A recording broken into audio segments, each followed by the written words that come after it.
자, 오늘은 이 다윗의 좀 뭐라 그럴까, 인간관계에 대해서 얘기하고 싶은데, 여러분, 인간관계에 있어서 우리가 사람이 완벽할 수 있나요? 없죠? 예. 천하의 다윗입니다. 천하의 다윗도 알고 보니까 이 다윗에게서 예수님이 육적 조상이 됐단 말이에요. 그래서 성경에 다윗만큼 이렇게 많은 지면을 할애한 자가 없고, 또 다윗 왕국을 통해서 굉장히 중요한 거예요. 여러분, 성경에서 왜 다윗이 중요하냐 그러니까, 예수님의 육적 조상된 그것도 물론 중요하지만은,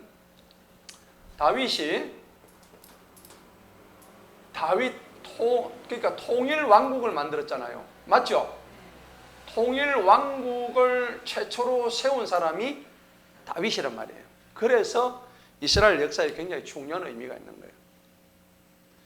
여러분, 왕하고 옛날에 아브라함 시대에는 왕이 있었어요?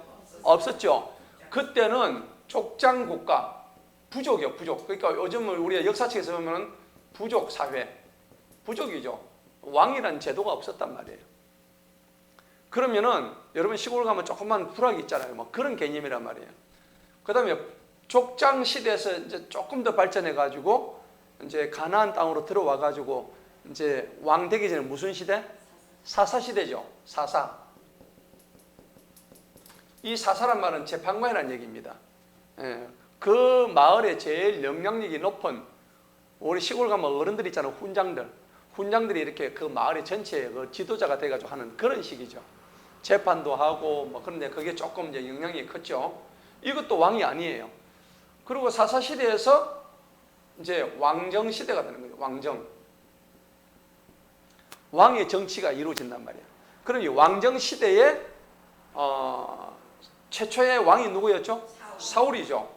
그런데 이 사울 왕은 사실은 꽝이죠. 하나님이 이렇게 좋게 해주셨는데 지가 하나님의 뜻을 저버렸기 때문에 얘는 택함을 받지를 못했습니다. 그래서 사울 왕은 다윗하고 이제 다윗이 이제 진정한 왕이 되는데, 여기도 이스라엘하고 플러스 유다 전체의 통일 왕국이죠. 맞죠? 통일 왕국입니다. 이때까지만 하더라도 통일 왕국이 아닙니다. 각자 나누어진 시대죠. 그래서 이 통일 왕국의 진정한 왕이 되었다는 겁니다. 그러니까 통일 왕국의 그 제일 중요한 게 뭐냐 그러니까, 왕권이라는 게 뭐냐니까 영토가 있어야 되죠. 영토. 일정한 영토 있죠. 이 영토가 있어야 돼요. 왕권이 형성되려면 영토가 있어야 되고, 또 뭐가 있어야 돼요? 백성이 있어야 돼. 맞죠? 백성이 있어야 되고, 그 다음에 법이 있어야 돼요. 법. 그렇잖아요. 땅덩어리가 있고 그 안에 사는 백성이 있어야 왕이 된단 말이에요. 그 다음에 그거를 통치할 수 있는 제도가 있어야 되는 거예요. 법과 제도가 있어야 되는 거예요. 그러면 여기서 뭐가 나오려는가? 여기서 이제 이게 다 되면은 뭐가 나오냐면은 권력이라는 게 나와요. 맞죠? 파워. 정치적인 권력이 이제 나오는 거예요. 이 권력을 가지고 왕이 통치를 하는 거예요. 그래서 통일 왕국이 왜 중요하냐 그러니까 영적으로 생각이 돼요. 통일 왕국은 뭐냐 그러니까 지상, 땅입니다. 땅. 지상의 최고의 통치 영역이 왕국입니다. 맞죠? 지상 왕국이에요. 이건 무엇을 의미하냐면, 지상에서는 왕을 따라올 수 있는 자가 있어요, 없어요? 없죠? 전혀 없어. 내가 일로 오니까 화면에서 전혀 안 나오네. 자, 그래서 지상에서 최고의 권위자가 왕이란 말이에요. 그러면 이게 무슨 말이냐? 우리는 지금 지상에 살고 있어요? 천상에 살고 있어요? 지상에 살고 있단 말이에요. 우리를 다스릴 사람은 지상의 왕이야. 그래서 다윗이 중요한 거예요. 성경의 최초의 왕으로 등장한 사람이 다윗이란 말이에요. 그래서 성경에서 다윗이 굉장히 중요한 의미가 있는 거예요. 그런데 이제 우리는 왕의 시대를 살고 있단 말이에요. 지금은 이제 제도가 민주주의로 바뀌어가지고 이제 왕이 끝나고 이제는 대통령 뭐 이렇게 이제 가지만, 왕정이나 대통령제나 사실은 전체를 통할한 것은 같습니다. 예. 그렇기 때문에 지상에서의 최고의 통치자가 왕이라면 천상의 최고의 통치자는 누구예요? 하나님이시죠. 하나님은 천상만 아니라 우주 전체, 지상, 할 것 없이 전체의 왕이셔요. 그러니 그래서 통일 왕국이 중요하다는 겁니다. 여기서 이제 영적인 의미가 나오는 거예요. 영적 의미. 영적 의미란 게 결국은 뭐냐? 지상 왕국을 통해서 천상의 왕국의 통치자로 오시는 예수님을 다윗을 통해서 예표를 하는 거 말이에요. 그래서 이게 의미가 있는 거예요. 제가 이번에 이제 강의하는 것도 이제 이 주 골자 이제 내용이 이런 내용들이에요. 그런데 여러분, 왕국은 똑같은 왕국이에요. 통치자가 여기는 다윗이 주인공이에요. 지상 왕국은. 천상 왕국은 누가 주인공이에요? 하나님이시죠, 그죠? 하나님 혹은 예수님이잖아요. 맞죠? 그러면은 다윗하고 예수님하고 비교가 돼요, 안 돼요? 잽이 안 되잖아. 맞죠? 다윗은 왜 잽이 안 될까요? 인간이기 때문에. 인간이잖아요. 인간이기 때문에 너무나 흠이 많아. 단점이 너무 많은 거야. 오늘도 우리가 읽었던 이 시바라는 이 사울의 종이 자기 주인 모비보셋을 갖다가 사기쳐가지고 다윗의 눈을 갖다가 피해가지고 모비보셋의 재산을 탈취해가는 장면이에요. 이거 방금 읽었잖아요. 네. 자기가 이제 가는데 다윗이 그걸 알아차려요? 못 알아차려요? 못 알아차리는 거야. 지상의 왕점 되면은, 통일왕국의 왕점 되면 이런 거는 영적 분별력이 있어가 다다다다 요 놈이 나쁜 놈인지 딱 알아야 될 거 아니에요. 근데 우리 영적 최고의 통치자이신 예수님은 만약 이런 경우 오면은 알까요, 모를까요? 당연히 알죠. 자, 그래서 다윗 왕국의 영적 의미는 뭐냐? 결국은 이 땅의 왕국은 한계가 있다는 것을 의미하는 거죠. 이해가 가시죠? 네. 그래서 다윗 왕국의 영적 비밀을 우리가 얘기할 때 이 땅의 왕으로는 결코 해답을 줄 수 없다는 것이 결론이란 말이에요. 그래서 오늘 우리 사무엘하 16장은 다윗의 허점입니다. 허점이 많아요. 길을 가는데 이 시므이라는 이 친구가 나와가지고 다윗을 저주합니다. 다윗을 뭐 저주하는 거예요. 막 저주하는데 다윗은 저주를 받을 수밖에 없다고 생각해요. 왜? 지가 저주받을 짓을 했잖아요. 맞죠? 그렇기 때문에 저주받는다고 생각했는데 얘는 그런 것보다는 다른 일로 이제 막 사울이 다윗 네가 말이야 우리 사울 죽이려고 그래가지고 피를 흘리게 했다는데 사실은 전혀 근거 없는 소리죠. 오히려 사울이 다윗을 죽이려고 했잖아요. 그래서 얘는 지금 까닭 없는 저주를 하고 있어요. 이런 걸 본다 그러면은 굉장히 말이 안 되는 장면이에요. 이 시므이가 저주하는 것도. 그래서 그렇지만은 다윗은 이 저주를 받아들입니다. 네, 받아들이죠. 그러니까 이 다윗은 한계가 있음에도 불구하고 또 어쩌면은 겸손하게 이 저주를 내가 저주 받아야 돼. 맞아. 이건 어쩌면 하나님의 뜻인지도 몰라 하고 자기 자신을 갖다가 이렇게 막 회개하고 통회하고 그래요. 오늘 그런 장면이란 말이에요. 자, 이제 그래서 이제 이 장면들을 한번 보도록 하겠습니다. 자, 1절에 보니까 이제 다윗이 좀 지나가는데 시바가 안장을 얹은 2마리의 나귀와 함께 이제 다윗을 맞이했는데 나귀들 위에 빵 200덩이, 금포도 100송이, 여름 과일 100개, 포도즙 1병을 실었다. 와, 먹음직스럽겠죠, 그죠? 지금 다윗은 지금 길을 가는데 얼마나 배고프겠습니까? 야, 그래서 다윗이 시바한테 물었습니다. 야, 근데 이건 뭔데? 그러니까 나귀는 왕의 집안 사람들이 타게 하려고 데리고 왔고, 빵과 여름 과일은 청년들이 먹게 하려고, 포도즙은 지친 자들이 마시게 하려고. 그러니까 와, 대단하다, 그죠? 그래, 야, 네 주인의 아들은 어디 있냐? 네 주인이 누구예요? 사울이죠. 사울의 아들 머비보셋을 이야기하는 겁니다.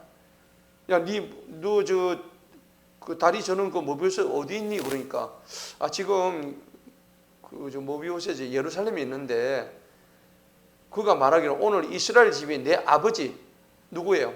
사울이죠. 사울의 왕국을 내게 다 주겠다고 하더라. 이렇게 지금 얘기하는 거예요. 모비보셋 그런 얘기 한 적이 있어요, 없어요? 전혀 없죠. 그 거짓말하고 있는 거예요. 다윗이 거기에 와 하는 거예요, 지금. 갑자기 지금 이게 뭐지? 시바의 거짓말입니다. 완전히 이간질하는 겁니다. 재산의 탐욕이 나가지고. 근데 나중에 이제 이건 결국 들통이 납니다. 19장 한번 보세요. 19장에 보면 뒤에 나온 그 19장 26절 한번 보세요. 모비보셋이 뭐라고 얘기하는가? 25절을 보니까요. 그가 왕을 맞으러 예루살렘에서 나올 때 다윗이 모비보셋 말하면 너 어찌해서 나와 함께 안 갔느냐 그러니까 오 왕이시여 나의 주인이시여 내 종이 나를 속였나이다. 모비보셋이 바로 얘기하죠. 그죠? 왕의 종은 절름발이기에 내가 나귀 안장을 얹어가지고 그 위에 타고 왕께 가리라 했는데 나는 나귀 안장에 안 태우고 빈 걸로 가고 말이지. 가가지고 쓸데없는 거짓말 해가지고 27절에 그가 내 주인이신 왕께 왕의 종을 모함하였나이다. 모비보셋이 자기 입으로 전부 다 고백합니다. 결국 거짓말은 탄로나게 되어 있어요.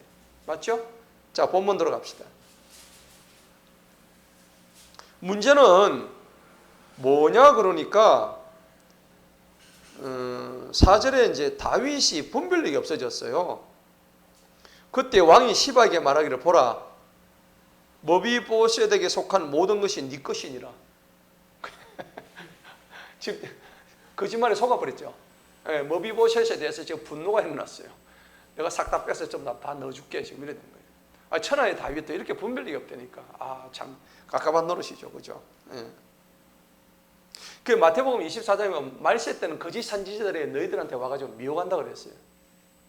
미혹합니다. 오늘도 우리가 전도할 때 보니까 어떻습니까? 사람들이 올 듯 말 듯 하면서도 하나같이 딱 오겠다는 사람이 없어요. 왜냐하면 이미 그들에게는요 세상의 신이 머릿속을 지배하고 있거든요. 아무리 얘기해도 그래도 우리는 가서 뭐 전해야 되죠. 그래서 고린도서 9장 6절에 나온 말씀처럼 우리가 복음을 전하지 않으면 내게 화가 있어야 되겠단 말이에요. 그 화를 면하기 위해서 우리는 가는 거예요. 하나님 기뻐하시니까. 자, 그래서 오 내 주인 왕이여 내가 겸손하게 왕께 오나 나로 하여금 왕의 목전에 은혜를 잊게 하소서 하니라. 결국 넘어가 버렸습니다. 그래서 이게 여러분들 다 믿으면 안 되는데 다윗은 믿었죠. 천하의 다윗이 왜 그렇게 믿었을까? 분별력이 약해진 거죠. 요한일서 4장 1절에 보면 사랑하는 자들아 영을 다 믿지 마라 되어 있죠. 영을 다 믿지 말고 그 영이 하늘에 속한 영인지 아닌지를 분별하라고 그랬습니다. 그러니까 이제 이게 굉장히 중요한 말씀이죠. 그리고 이제 또 다윗의 잘못이 뭐냐 그러니까 시바의 말만 들었죠. 맞죠? 그 모비보셋을 불러가지고 얘기를 들었어요, 안 들었어요? 안 들었단 말이에요. 여러분 우리 잠언 16장에 보면 3절인가 뭐 몇 절인가 모르겠는데 거기 보면은 송사에서는 먼저 온 사람 얘기를 맞는 것 같으나 뒤에 온 사람이 그것을 밝힌다고 되어 있잖아. 기억나요? 나죠? 그러니까 송사가 오면은 판사는 이 사람 말도 듣지만 저 사람 말도 들어야 되는 거예요. 그래서 최종 판결을 하는 거예요. 그렇기 때문에 검사도 필요하지만 변호사도 있어야 되는 거예요. 성경이 그 말씀을 하는데 오늘 다윗은 무엇이 그렇게 급했는지 이 시바의 말만 듣고 그 다음에 모비보셋의 말은 듣지를 않았습니다. 이제 좀 안타까운 장면이죠. 자, 그런데 이게 뭐라 그러냐니까는 다윗 왕국의 한계예요. 맞죠? 다윗 왕국이 그만큼 중요하기는 해요. 하지만은 다윗 왕국은 신이 통치하는 게 아니라 인간이 통치하는 한계가 있는 그런 왕국이란 말이에요. 만약에 이런 장면에서 예수님이 시바가 하는 소리를 들었다. 그러면 예수님 뭐라 하셨을까요? 너 이놈! 이미 우리의 심정을 다 알고 계시잖아요. 예수님은 심판하실 때에 이렇게 사람의 낯을 봐준다든지 그런 거 안 해요.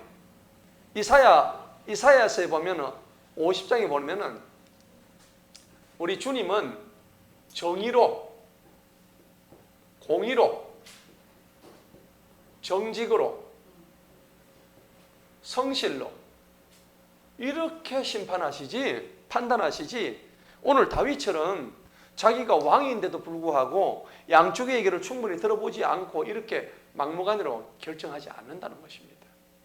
여러분들 기억하시기 바랍니다. 자, 요게 한계예요.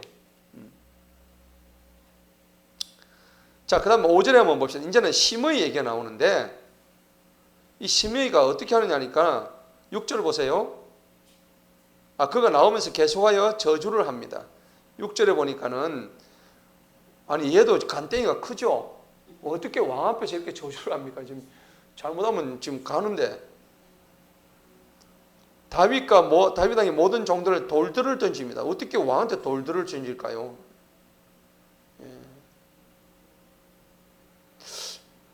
죽으려면 호랑이 수염을 못 만지겠어요, 그죠?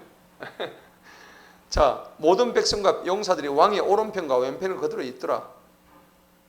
심의가 저주할 때 이같이 나오라 나오라. 너 왕보고 너라 그럽니다. 너 피 흘린 자야. 얘가 마약을 먹었나? 술을 한 잔 먹었나? 너 벨리알의 사람아. 왜 피를 흘렸다고 얘기할까요? 8절에서 이유가 나옵니다. 주님께서 사울의 집에 모든 피를 네게로 돌리셨도다. 사울의 집에 흘린 피가 다 네 때문에 그렇다 하는데 사실이에요, 아니에요? 전혀 아닙니다. 다윗은요 오히려 사울을 죽인 개를 문책을 했어요. 맞아요, 안 맞아요?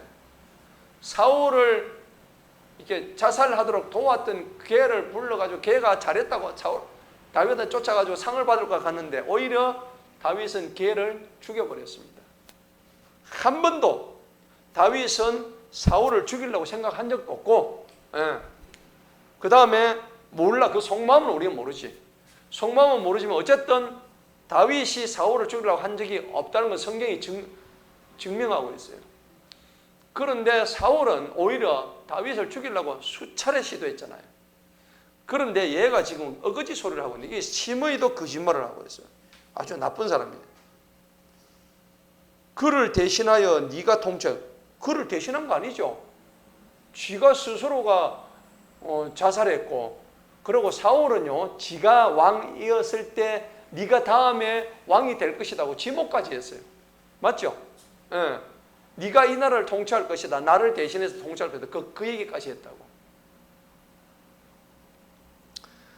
그래서 주님께서는 그 왕국을 네가 그렇게 잘못했으니까 네 왕국을 네 아들 압살롬 손에 주고 이런 정말 수치스러운 일을 네가 다 하고 있지 않느냐 이렇게 얘기하는 거예요. 와.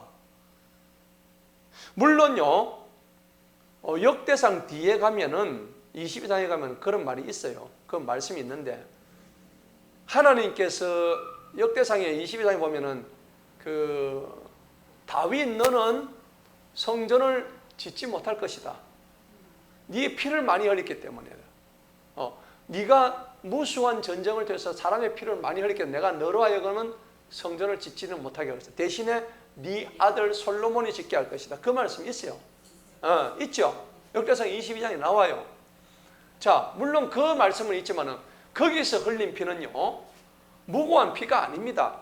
하나님의 나라를 건설하기 위해서 정당하게 흘린 피지 무고한 사람을 잡아 죽이고 했던 그런 피는 아니란 말이에요. 근데 얘는 지금 어거지 소리를 하고 있는 거예요.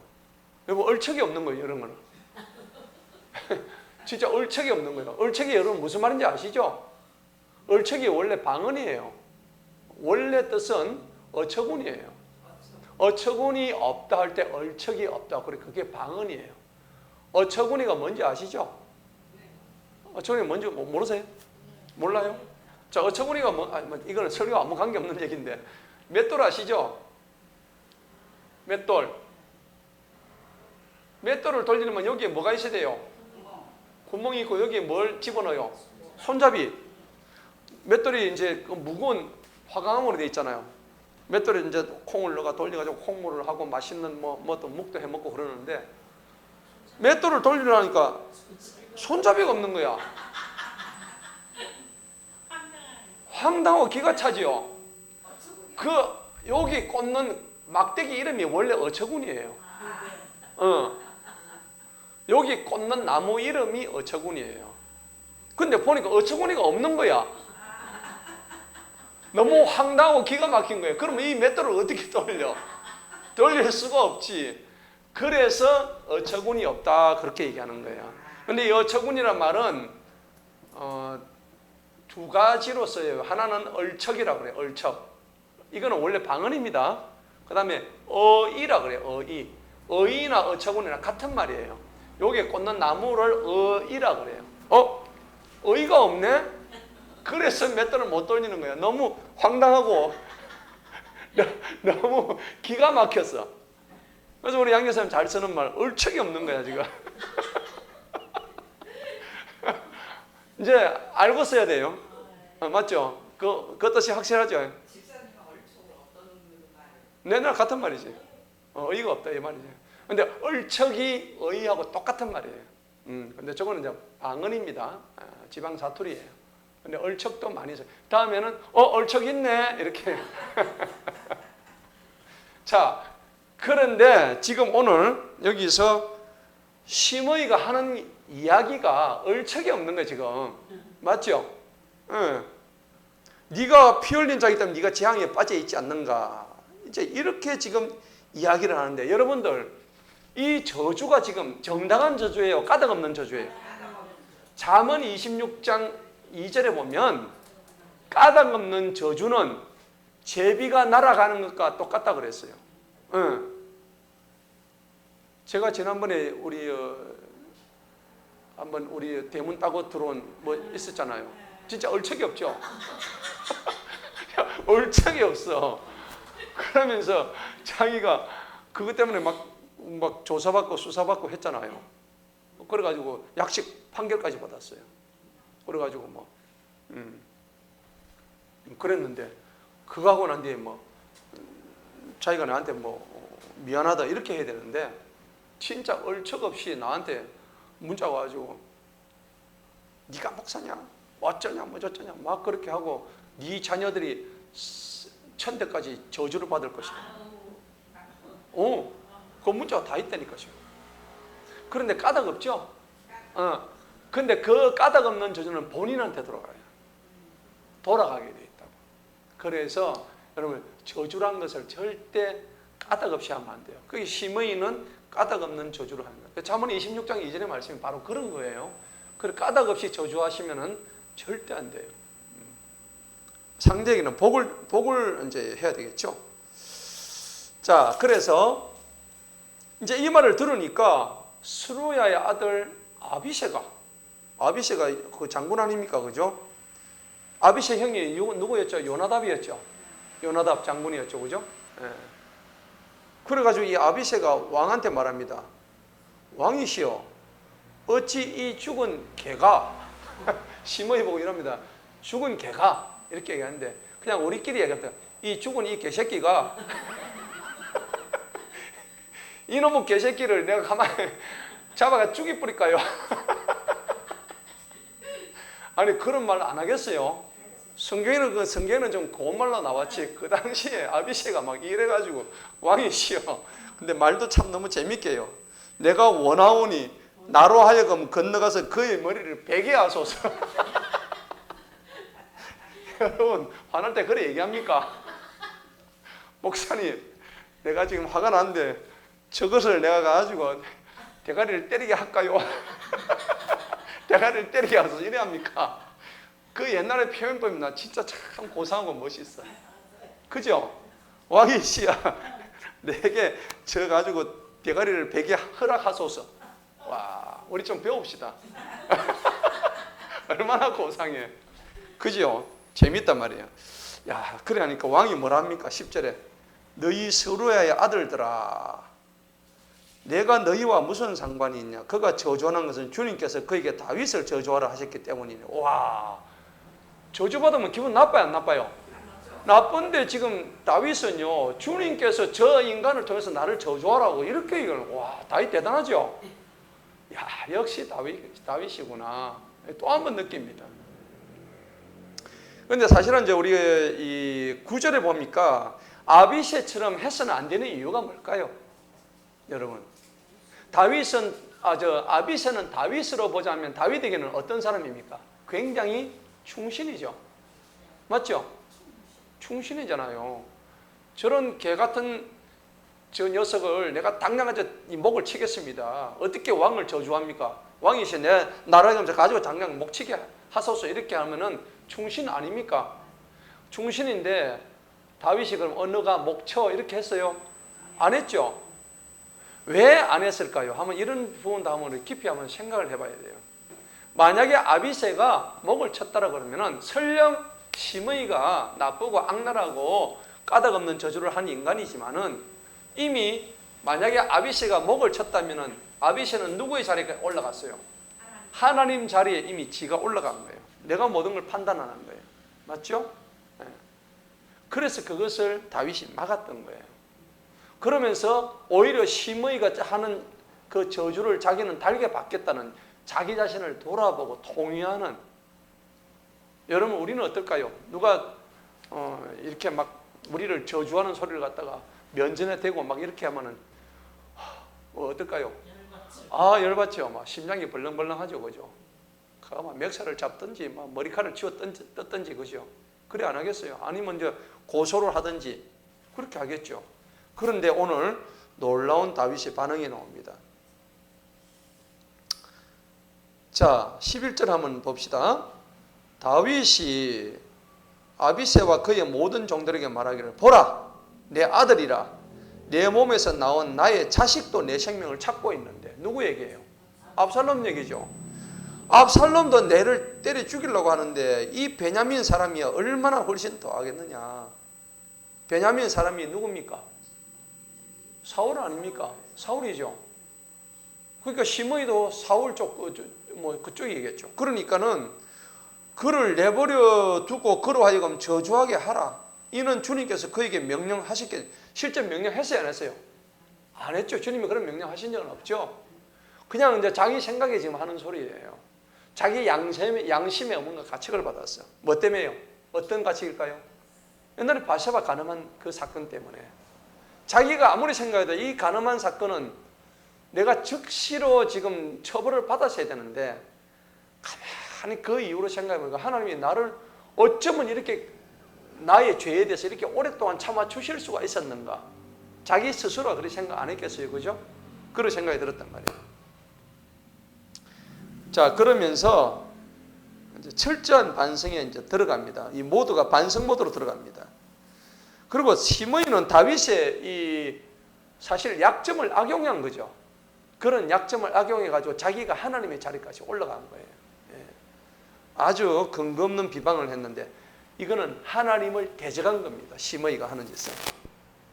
그리고 복수는 사실은 어떤 게 가장 좋은 복수일까요? 자기 손에 피 묻히는 거예요? 피 안 묻히는 거예요? 피 안 묻히는 거예요. 자기 손에 피를 묻히지 아니하고 그 복수를 누구한테 맡겨요? 하나님한테 갖다 맡기는 겁니다. 이 로마서에 나오는 말씀이고 성경 곳곳에서 그 말씀이 나오는데 그렇게 되면은 결국 저들은 멸망하게 되어 있습니다. 맞죠? 저들은 멸망합니다. 망하게 되어 있습니다. 12절 한번 볼까요? 주님께서 혹시 나의 고통을 살펴보시고 이날 그의 저주 때문에 주님께서 선으로 내게 갚아주실까 하노라.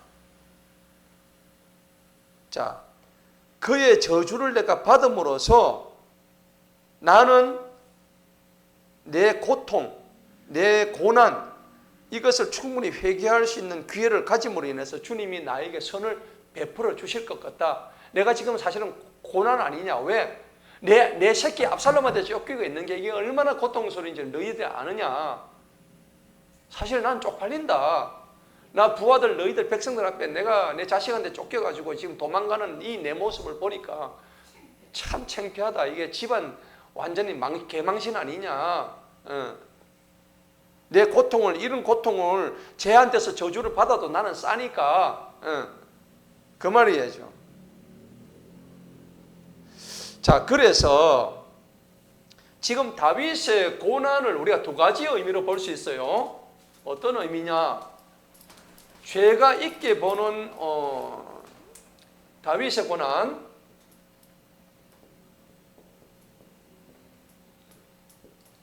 죄 있는 고난입니다. 죄가 있으면 고난이 와요, 안 와요? 당연히 오죠.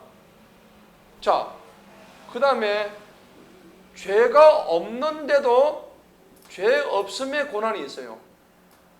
이 누가 받은 거예요? 예수님 받은 거 아니에요? 맞죠? 죄 없는데도 고난을 받았어요. 이거는, 이 고난은 누가 주시는 거냐면 하나님이 주시는 고난이에요. 하나님이 주시는 고난이에요. 이게 베드로전서의 4장에 잘 나타나 있어요. 그러니까 예를 들어서 욥 아시죠? 그 다음에 또 구약에 보면 요셉 맞죠? 죄가 있었어요, 없었어요? 요셉은 진짜 죄 없었어요. 보디발의 아내가 겹쳐가지고 얘를 어떻게 하면 건드려 보려고 아무리 해도 안 되는 거야. 그냥 유혹이 오면 어떻게 해요? 맞서서 이길 수 있어요, 없어요? 유혹은 맞서서 못 이깁니다. 여러분들 아무리 세도 안 돼요. 유혹은 그냥 막 36배밖에 없어. 그냥 도망가야 돼. 자, 요셉은 도망갔단 말이에요. 그래서 죄가 없어. 그럼에도 뭘 받아요? 고난 받는 거예요. 그럼 이 고난은 누가 주셔요? 하나님이 주시는 거예요. 이게 성경에 베드로전서 4장에 잘 나타나 있어요. 한번 볼까요? 여러분 지금 내가 받는 고난이 어떤 고난일까요? 여러분 지금 받는 고난이 이 고난이에요, 이 고난이에요? 여러분 자신이 잘 알겠죠? 여러분 자신이 알죠? 네, 알아요. 잘 알고 있어요. 뭐 더 이상 얘기합시다. 베드로전서 4장. 자, 4장 전체가요, 그리스도인의 고난에 대해서 지금 이야기해요. 자, 4장의 전체가 그러는데 그리스도께서 우리를 위해서 육체로 고난을 받았는데 육체로 고난 받으신 분이 이미 그 죄를 그쳤다고 되어 있죠. 그친 이유가 뭐냐? 왜 육체로 고난을 받았는데 죄가 없는데도 육체로 고난을 받느냐 하니까 2절에 답이 나와 있어요. 한번 읽어봅시다. 시작. 이것은 그로 하여금 육체 안에 남은 자기의 때를 더 이상 사람들의 정욕대로 살지 아니하려고 그렇다는 얘기예요. 그리고 오직 누구의 뜻대로? 하나님의 뜻대로 살게 하려 하심이라고. 맞죠? 그러니까 우리가 뭘 버려야 될까? 3절 읽어봅니다. 시작. 우리가 음란과 정욕과 술 취함과 방탕함과 환락과 가증한 우상 숭배를 행하여 이방인들이, 세상 사람들입니다, 하는 것을 행하는 것은 우리의 삶에 지나간 때로 아직 멀었어요? 부족해요? 충분. 아직 멀은 사람 손 들어보세요. 나 좀 더 해야 돼. 충분합니다. 수미 집사님 충분하죠? 아멘. 수미 집사 충분한 우리는 이미 다 충분한 거예요. 자, 그러면은 우리한테 해야 될 게 뭐냐? 7절의 일이에요. 7절 다 같이 읽어봅시다. 시작. 오직 모든 것들의 마지막이 가까웠으니 그러므로 너희는 정신을 차리고 깨어 뭐하라고? 기도해야 됩니다.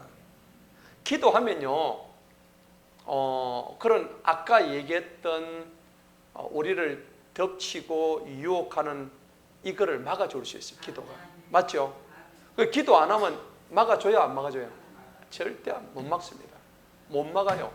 기도를 안 하면요, 그날부터 완전 세상 난장판대포입니다. 머리는 개판대포, 머릿속은 이미 헝클어져 버렸고요. 몸과 마음이 따로 놀아요. 맞아요, 맞아요? 항상 그런 경험 있어요, 없어요? 난 없을 줄 알았는데. 대단하십니다. 자, 우리가 이렇단 말이에요. 그러면은 하나님이 내가 죄가 없는데도 주시는 고난이 있어요. 그게 뭐냐? 자, 19절에 나오죠. 19절 한번 읽어봅시다. 시작. 그러므로 하나님의 뜻대로 고난을 받는 자들은 선을 행하는 가운데 자기 혼을 신실하신 창조주께 맡겨 지키시게 할지니라 이거예요. 맞죠? 여러분이 지금 옛날에 내 죄 때문에 고난을 받았으면 그거 단계를 이제 넘었어야 돼요. 넘어서서 받는 고난이 옛날에 내 죄로 인한 고난이 아니라 이제는 하나님의 뜻대로 받는 고난이 되기를 축복합니다. 그럼 하나님의 뜻대로 받는 고난은 어떤 걸까요? 바로 12절 13절의 일이에요. 이 중요한 얘기인데 12절 13절 한번 봅시다. 읽어봅시다. 시작. 사랑하는 자들아 너희를 단련시키려고 오는 불같은 시련에 관하여 이상한 일이 너희에게 일어난 같이 이상히 여기지 말고 13절 다 같이 시작. 다만 너희가 그리스도의 고난들에 참여하는 자들이 된 것을 오히려 뭐라고? 기뻐합시다. 기뻐해야 되는 거예요. 그리고 또 이것은 그분의 영광이 나타날 때에 너희로 하여금 넘치는 기쁨으로 즐거워하게 하려 함이라. 아멘. 그러니까 우리가 그리스도의 이름으로 비방받으면 행복한 자라고 이런 얘기가 나오는 거예요. 맞죠? 그러니까 16절에 일이 나와요. 다 같이 16절 읽어봅니다. 시작. 만일 누구든지 그리스도인으로서 고난을 당하면 부끄러워하지 말고 오히려 이 일로 인하여 하나님께 뭘 돌려? 영광 돌리십시오. 영광. 여러분, 내가 죄 없이 그리스도 때문에 받는 고난, 육체 남은 때를 채우기 위해서 받는 이 고난이 나한테 주어진다면 오늘 이것처럼 하나님이 주시는 이 고난을 받는다면 여러분 하나님께 뭘 올려요? 영광 올려요. 진짜 오늘 너무나 중요한 거죠. 고난의 의미가 여기 다 드러나는 거예요. 하나님이 주시는 고난은요 영광에 상급받기 위한 거예요. 할렐루야. 그러면 그 고난이 계속 이어질까요? 잠시일까요? 잠시입니다. 지금 내가 받고 있는 고난이 아직도 이 단계에 있는지 빨리 파악하시기 바랍니다. 맞죠? 나는 지금 내가 내 죄 때문에 고난받고 있다 하시는 분은 이 단계를 빨리 벗어나야 돼. 지금 다윗은 이 단계를 벗어나려고 하는 찰나였어요. 자, 보세요. 자, 본문 들어갑시다. 자, 우리가 정확하게 봅시다. 12절에 나와 있잖아요. 지금 하나님의 상주심을 보는 거예요. 요 죄 있는 단계에서 죄 없는 단계로 넘어가는 지금 과정을 12절에서 말씀하고 있죠. 다 같이 한번 읽어봅니다. 시작. 주님께서 혹시 나의 고통을 살펴보시고 이날 그의 저주 때문에 주님께서 선으로 내게 갚아주실까 하노라. 벌써 자기의 죄에 대한 통회가 지금 일어났죠. 완전히 지금 이제 다 죄에 대한 용서를 받고 이제는 그냥 주님이 주시면 고난이면 달게 받겠다는 얘기입니다. 영광의 상처로 영광의 하나님이 주시는 영광으로 그냥 달려가겠다는 얘기죠. 감사한 일이죠. 그러니까 뭐 심의에 대해서 뭐 다른 얘기 안 합니다. 계속 뭐 심의가 맞은편에서 저주하고 돌 던지고 티끌을 막 던지고요. 그런데 14절에 뭐 보니까는 심의를 잡아서 족쳤더라 이런 얘기 없습니다. 왕과 그와 함께는 온 백성이 가을을 보고 피곤해서 그냥 거기서 쉬었죠. 그래 하더니 말더니 그죠? 자 15절부터는 이제 아히도벨하고 후세 얘기입니다. 이제 압살롬과 이스라엘 사람들 온 백성이 예루살렘에 이제 왔습니다. 드디어 예루살렘에 원래 누가 있어야 돼요? 다윗이 있어야 되는데 압살롬이 온다니까 다윗이 예루살렘을 버리고 지금 도망갔잖아요. 그러면 그 예루살렘에 누구만 남겨놓고 왔어요? 후궁 10명만 남겨놓고 온 거예요. 이제 곧 일이 벌어져요. 참 하나님의 약속은요 하나님의 예언은 그대로 이루어집니다. 네 백주 대낮에 네 아내들이 강간을 당할 것이다. 그대로 나오잖아요. 앞에 봤죠? 그게 다 나옵니다. 자, 그래서 예루살렘에 왔는데 누구와 같이 왔죠? 15절에? 아히도벨이랑 같이 온 거예요. 그때 후세가 압살롬에게 나와가지고 인사를 합니다. 하나님이시 왕을 구원하소서. 하나님이시 왕을 구원하소서 하니까 압살롬이 후세에게 말합니다. 이것이 네 친구에게 베푸는 너의 친절이냐? 어찌하여 너는 네 친구와 함께 가지 않니? 네 친구가 누구예요? 주가 아버지죠. 이 압살롬이 이놈 참 대단하죠. 네 왜 우리 아버지와 같이 안 갔나 이래 안 하죠. 후세가 저가 아버지하고 친구니까 야 니는 왜 우리 아버지 다윗하고 아니고 니는 왜 네 친구하고 같이 안 갔느냐? 너가 아버지 안 따라갔네 이 말입니다 지금. 와 대단하죠. 그냥 참 압살할 놈이죠. 원래 압살롬이 뜻이 그게 아니죠. 아버지의 평안이랬죠. 뜻이 아바살롬. 그죠? 자, 그래서 후세가 원래 여기서 이제 지금 다윗의 명을 받고 이중 첩자 노릇을 하고 있죠. 간첩이죠. 예. 왜 너는 안 갔니? 그러니까 이제 후세가 말합니다. 내가 주님의 이 백성과 이스라엘 사람들이 택한 자의 것이되 그분과 함께 거할 것입니다. 예. 주님과 함께 거할 것입니다. 당연히 주님과 함께 하지만 속으로는 그거 아니죠. 예. 또 내가 누구를 섬기겠습니까? 내가 그의 아들 면전에서 섬겨야 하지 않겠습니까? 내가 왕의 부친 면전에서 섬겼어. 옛날에는 그래 섬겼지만은 너가 아버지 섬겼지만 이제는 내가 당신 왕을 면전에서 섬길 겁니다. 이제 이러니까 후세에 대해서 안심이 돼요, 안 돼요? 이제 안심이 되는 거죠. 완전 깜빡 이제 넘어가는 거죠. 예. 이제 다윗의 계략에 자기 아버지 계략에 넘어갔습니다. 이제 그런데 이제 아히도벨이 이제 쓸데없는 짓을 또 합니다. 물론 이게 다 누구의 뜻이죠? 아히도벨의 계략은 하나님의 뜻대로 이루어진 거예요. 아히도벨이 압살롬을 말한다. 왕의 부친이 남겨두고 왕의 궁을 지키가 하는 왕의 부친의 후궁에게 들어가소서. 그리하면 왕의 부친에게 미움을 받는 바 된 것을 이스라엘에 들으니 왕과 함께한 모든 이스라엘 손들이 격렬해질 것입니다. 뭔가 정치적인 목적을 노리는 거죠. 사람들이 압살롬을 위하여 그 지붕 위에 장막을 쳤습니다. 뭐 하기 위해서? 후궁한테 들어가려고요. 예. 압살롬이 온 이스라엘의 목전에 모든 백성이 보는데 자기 아버지 후궁한테 들어갔대요. 이런 일이 있나? 그죠? 레위기 18장 8절에 보면요. 너는 네 계모의 하체를 범하지 말라고 했습니다. 예, 그랬죠. 신명기 29장 20절에서도 아버지의 아내의 하체를 범하는 자는 누구든지 죽임을 당할 것이라고 그랬어요. 뭐 거기 보면은 뭐 많이 나오죠. 이모의 하체를 범하지 말라고 고모의 하체를 범하지 말라고 많이 나오죠. 예. 그다음에 뭐 며느리의 뭐 하체를 범하지 말라고 많이 나옵니다. 그런데 어쨌든 이러한 것들을 갖다가 지금 시킴으로 인해 가지고 완전히 페루나로 지금 변하게 만드는 역할을 아히도벨이 지금 하고 있습니다. 예. 자, 그래서 23절에 그 당시에 아히도벨이 상담한 계략은 마치 사람이 하나님 말씀에 물었던 것 같은 같았으니 다윗이 압살롬과 함께한 아히도벨의 모든 조언이 그러하였더라. 자, 오늘 16장에서 다윗의 인간관계를 우리가 이제 보는데 앞에 전자에서 보니까 다윗이 아까 영적 분별력이 좀 없어진 장면들이 있었고 또 시므이를 통해서 보니까는 시므이의 그 나쁜 이 악한 영향력이 이제 들어왔지만은 또 그런 걸 통해서 다시 극복해 나가는 다윗의 인간적인 또 승리도 볼 수 있습니다. 그리고 결과적으로는요 다윗은 허점이 많았습니다. 다윗의 허점이 뭐냐면 결국은 자식한테 배신당하죠. 예, 맞죠. 그 다음에 아까 뭐 시므이와 같은 이런 이웃한테 또 눈가림을 당합니다. 그 다음에 신하한테도 배신을 또 당합니다. 아히도벨과 같은 이런 신하들로부터 다시 또 배반을 당합니다. 그래서 천하의 다윗도 결국은 인간의 통치로서는 한계가 있어요, 없어요? 있죠.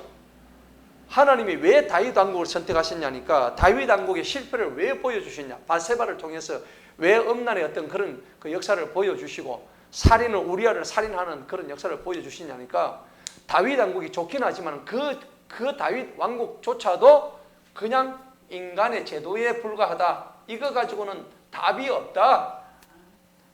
영원한 통치는 그리스도의 통치밖에 없다. 그리 하나님의 왕국만이 최고의 왕국이다 하는 것을 알려주시기 위해서 모델로 잡은 게 다윗 왕국이에요. 맞죠? 예. 그런 영적인 비밀이 들어있는 거예요. 그리고 이제 이것은 구속사적 의미가 있죠. 구속사적인 것은 결국은 우리를 하나님께서 구원하시기 위한 모든 과정 속에 있다는 것을 나중에 다 알려주십니다. 예. 그래서 여러분들 이 16장을 통해서 우리는 인간적인 면모를 바라보지 아니하고 어떤 상황에서 주님을 바라볼 수 있는 그러한 신앙의 소유자가 되기를 축복합니다. 하나님 아버지 감사합니다. 오늘도 귀한